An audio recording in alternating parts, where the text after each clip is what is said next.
Trevor Jackson. How's it going, baby? Hey man, how are you, man? We got one mic here, so we're just going to play a little passing for. Yeah.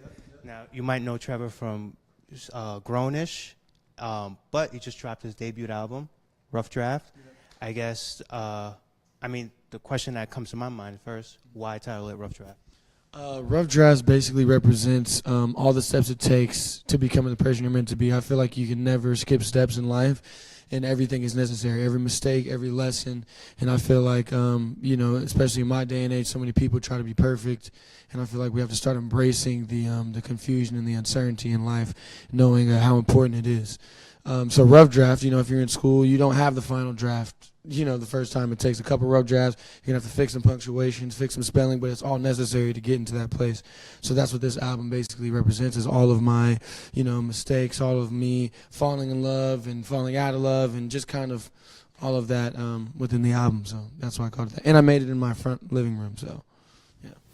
Wait, so talk about that a little more. You made it literally in your front. When you say you made it in your front living room, what does that mean? That means where my dinner table is, right next to it, I have 2 speakers, microphone, and computer. And I recorded myself, wrote every song. Right Now is the only song I didn't write everything on. I wrote the hook on Right Now. But every other song I wrote everything, played guitar.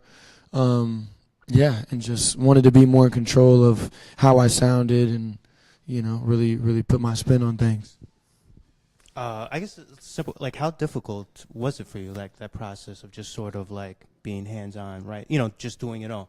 It's a lot easier than trying to tell somebody what I want. I get very frustrated when people, if I'm working with an engineer or working with, anybody basically who I know the way I want it and I'm trying to explain to them when I could just do it. It's actually much easier and it gets done much quicker because I don't have to go through anybody else, So, yeah. Now, I see a lot of debut albums, so, like, pretty jammed with guests, but it's pretty much just you, Lecrae, like, I guess, and your brother, right? So just talk about why, I guess your brother's pretty obvious, but, like, why the guests that you have, why did you choose those 2? Well, Lecrae I've always been a fan of his work, obviously, and the message that he carries. And I've always wanted to work with him, and I was like, I'm about to put out an album, and I really wanted, I didn't want the obvious choice. I really wanted to go with someone that I really respected as an artist. And, all my music on my album, I feel like it's different, so I never want to have the same of anything. I wanted to kind of keep a worldly vibe, and I feel like he's definitely a worldly artist. So I was like, yo, I'm about to put the album out. I need a verse. He was like, no problem, send it over. Sent it, and he killed it. And the reason why I wanted the rest of it to be just me is because I want people, to really get a sense of my artistry and what I'm about. What's something that you've heard from fans or the people around you about the album that really stuck with you, whether it be negative or positive? The positive part is I think that they just related to it more. People look at this album even when I was on tour, and they were just like, yo, we just feel it more. We can just tell that it's more you. And even when I perform, it's definitely more, it's just more organic. And I have a lot better time performing it because it's songs that I wrote, experiences that I went through, and it's just more real. Now, Grownish just wrapped up its first season a couple weeks ago. I guess on a 1 to 10 scale, how has that experience been? Definitely a 25. Yeah, no. And the best part about it is I love what we are becoming to this generation. We're becoming the voice, which I think is great. And the writers, obviously Kenya, incredible creator. But being able to work with the cast that I work with and not feel like work. Every time I go, we just have fun, have a blast, laugh. I eat too much. That's a problem I'm working on right now. But yeah, it's all good. When you say the voice, be more like can you expand on that? What do you mean by that? I just feel like we're the voice of a generation, that didn't have a voice. I feel like before the show, people that you have the kids and then you have the adults, but there wasn't really that transition of becoming a boy to a man or a girl to a woman, and that's kind of what the show is about. And it's basically like what Rough Drafts is about, is not always knowing who you are, and it's okay, and always. The figuring out process is important, and people need to stop being so hard on themselves because everybody's going through the same thing. And I feel like that's what the show is talking about. It's like you're not alone.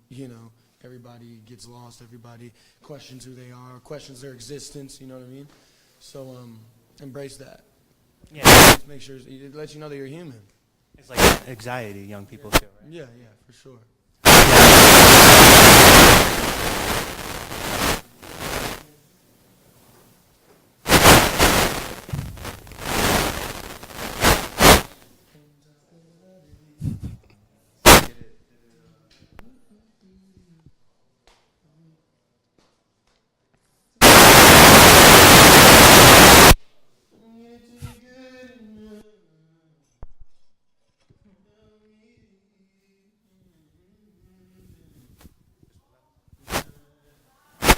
want me to talk into it a little bit? Yeah. Good morning. Okay. Beautiful. No. Right.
Yeah. Okay. You can take the mic. Okay. Tell me. Okay. You just talk. Go back in. Back? And here we go. So you were saying Grown is just wrapped up. Are we good up? Oh. Yeah, I'm sorry. Yeah, so you said that your experience was on the 20. You talked about how you feel like y'all like the voice of like anxious generation, right? Yes. Yeah. I think that's definitely a lot of the social media chatter that you see a lot of that. Like, I do. Yeah. I do, absolutely. But that's another thing, you know. I love the subjects that we tackle too. You know, tackle social media, pros and cons of it, politics, all these things, and it's just good to know that the people that think about it, the people that talk about it, aren't the only ones. I feel like that's the scariest thing. When people get them those anxieties when they feel like they're the only ones, and I feel like the show lets them know that they're not alone. Now, in a couple of months, you're about to do a role that feels a lot different. Very much so. So I'm talking about obviously Superfly. Super excited about that, man. Yeah. It was a dream come true for us to be able to work with Joe Silver, the producer of Matrix, Die Hard, did with him, just incredible movies. So it's just like wild. What did you know about Superfly before? My dad made me watch when I was very young, so I knew what it was about. But the older I got, and when I watched it again before I auditioned, I just saw why it was so impactful, and you know, especially the black culture and what it meant to black culture. So it was a role I wanted really, really bad. I auditioned a few times. They first said I was too young. They said my name wasn't big enough, and you know, went through all that. And I was like, I kept pestering my managers and agents. I called them again, what they're saying, Did they find anybody who really get? And they wanted me to go for another role, and I was like, no, I only want to play with Priest. That's the only role I want. So then Joe Silver calls me to his house. I'm thinking I'm about to read and audition again. And he comes in the room and he's like, yes, you want to do this movie with us? I'm like, yeah. He's like, well, you got the role. I was like, what? He was like, yeah, no, I just want to see you in person. Originally wanted to go older, but, you know, I think you're our guy. You know, and I'm just like, so I'm bawling on the way home, crying, like, just wow, you know what I mean? When was the last time you cried after getting a role? Or getting something? I don't even think I cried before. I don't think I've ever cried after getting a role. Wow. I think the closest I probably was like my first movie, which was like Let It Shine. I was like 15, but even that I didn't cry. I was just like screaming. Right. But this one, just like in the car driving, just like, what the? Yeah. For people who might not know, Priest is the drug dealer. Yeah, he's Kingpin. He's the best at what he does. He's very sort of calculated, and he thinks everything through, very observant. And yeah, he basically starts realizing that where he wanted to be wasn't where he wanted to be. And when he tries to leave, it's difficult because so many people depend on him for money and other things. So it's kind of a fight for freedom in a way, which is pretty cool. How do you prepare for a role like that? It's difficult, but I just tried to picture guys I was afraid of and guys that I really wanted to be like. It's like a cool guy that you would be friends with, but you never wanted to like, fuck him over, right? Because you mad. So I tried to. So we'll see. I haven't seen the movie, so who knows if I succeeded at that. No. But I think it's gonna be dope, man. Like I said, our cast: Jason Mitchell, Michael K. Williams, Isan Morales, big boys playing there. So we just have a lot of dope talents, and I think all of them coming together would be very, very, dope. It'd be a dope combination. And Director X is directing, so that'll be very cool. Future doing soundtrack. I'm trying to get a few songs on the soundtrack as well. Oh, that makes all the sense in the Yeah, world, right? Right? Tell them that. Yo, come on, Future, what are you doing? Make all the sense in the world. And be on the soundtrack. But yeah, the movie, it did the great. Every time we would shoot the next day, I would just be like, yo, this movie's gonna be so dope because we have so many elements. We got the action, we got some funny stuff, we got some sad stuff. And it's just a movie that kind of takes you through all of those layers, in which that's what I think it takes to make a great movie. Right. And a movie that'll last a long time is something that makes you feel an array of emotions, which I think the movie does. You seem like an action buff kind of guy. Yeah, no, I'm a movie buff. I love movies, man. But yeah, growing up, my dad had every movie known to man, at least 3 of them on each VCR, and he had walls of just VCRs. Each VCR had 3 movies, and he would just play them over and over when he slept. And that's kind of how I am now. I can't sleep without with a movie on, at least the TV on, just because it's like almost a bedtime story, you know what I mean? Okay. But it's gonna be fire. Yeah. So I wanna do just like a quick rapid fire round. Cool, let's do it. It's gonna be hard. Rapid fire is one of my. And I guess we should just start with movies. Yeah. Ooh, that's gonna be hard. You're gonna ask my favorite movie, and I'm gonna be like, Nah, I'm asking the last great movie. So.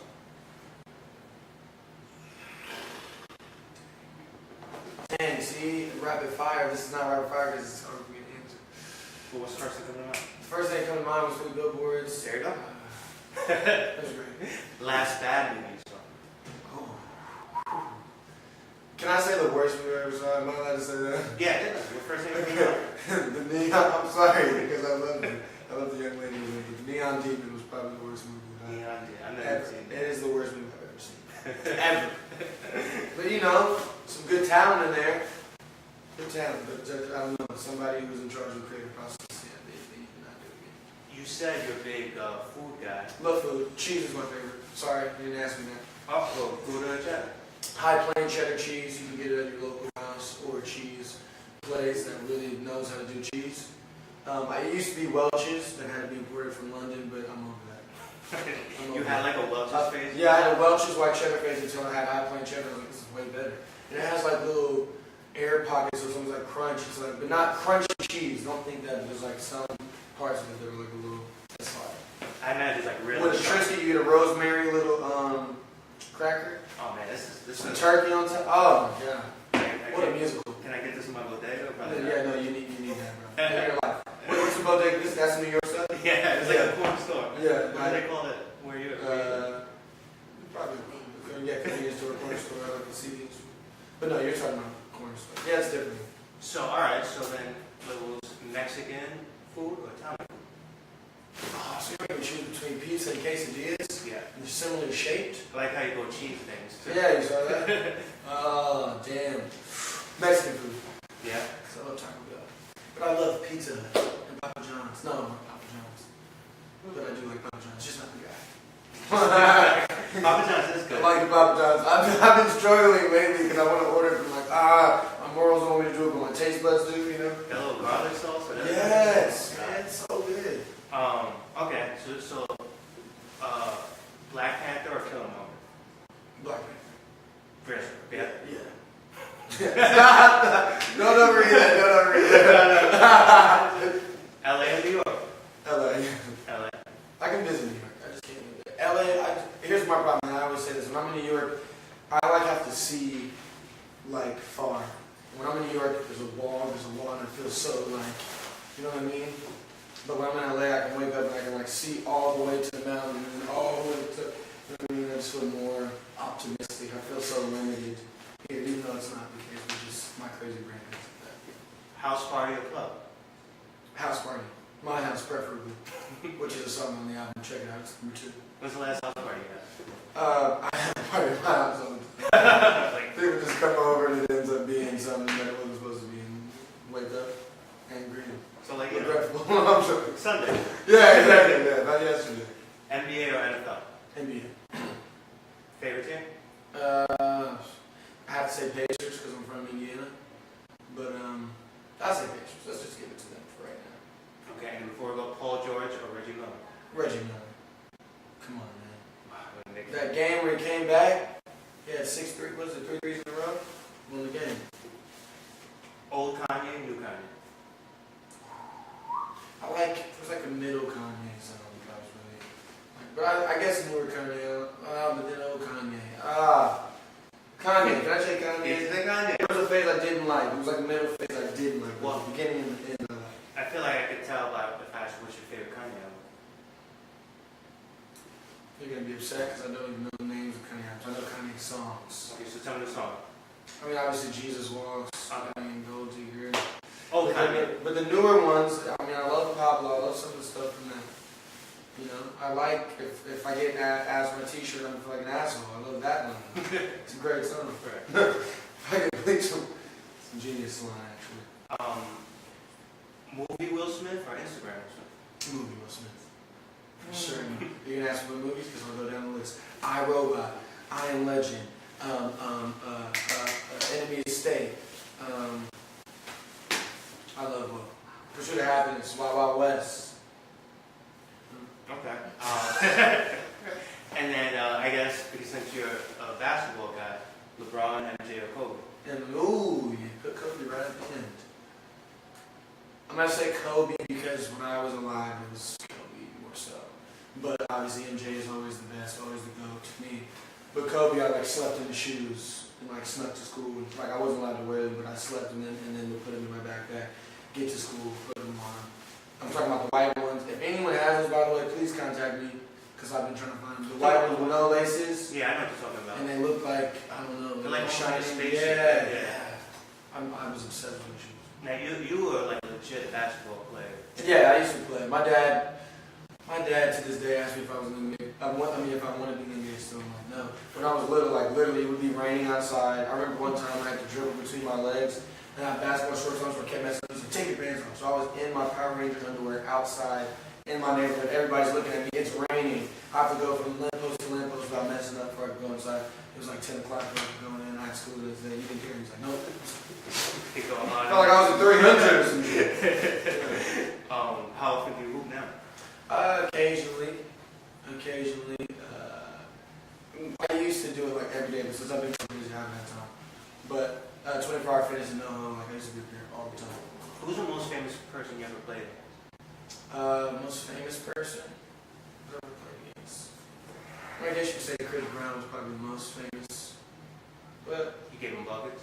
yeah, actually, you know what? You want to know what? The last BT, remember that BT Sprite game? Yeah. Everybody was talking about, Chris. I'm like, yo, look at the stats. Man. I had 18 points. I think Chris had 8. And I had 18 more than anybody on both teams. Nobody was talking like that. Go look at the game. I had 18. The MVP. MVP, but my team didn't win. But I still had more points than anybody, so I was a little upset about that.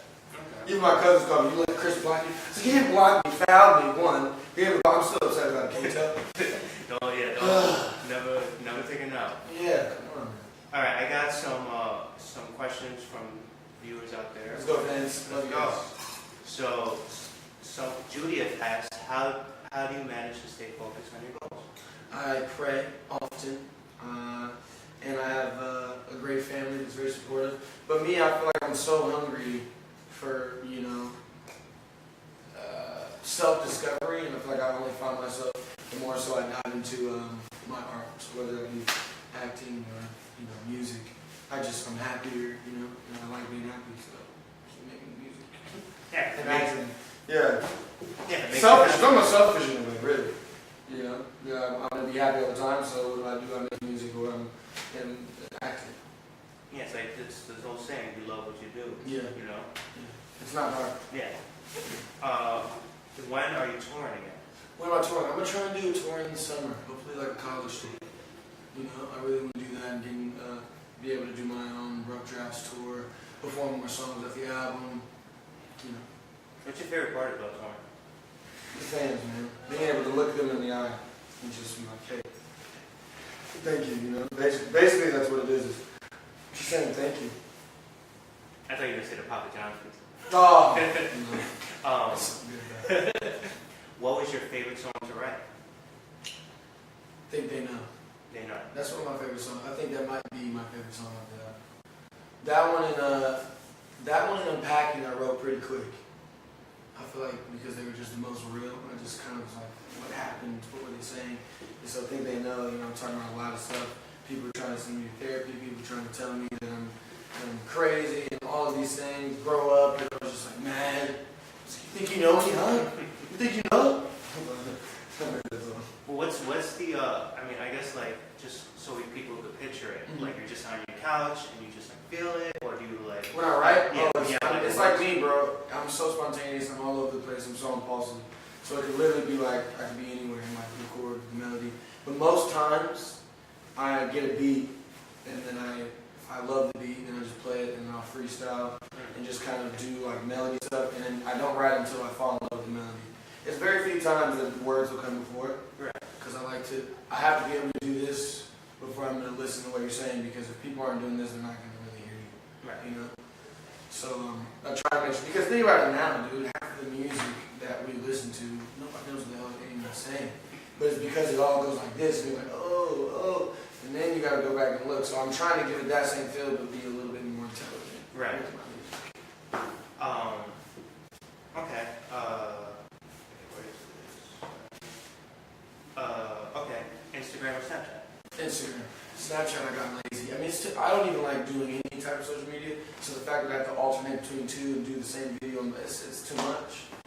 You know? That's interesting. I feel like you're good at social media. You know? Thanks, man. But it's a forced thing. You know? It's not something that I'm like, yeah, I did that. No, it's like, oh, okay. All right. You know what I mean? Correct. Like that. I'd rather just live my life and be happy and not have to show people that I'm living my life and being happy. Right. You know? How was the transition from one record label to another?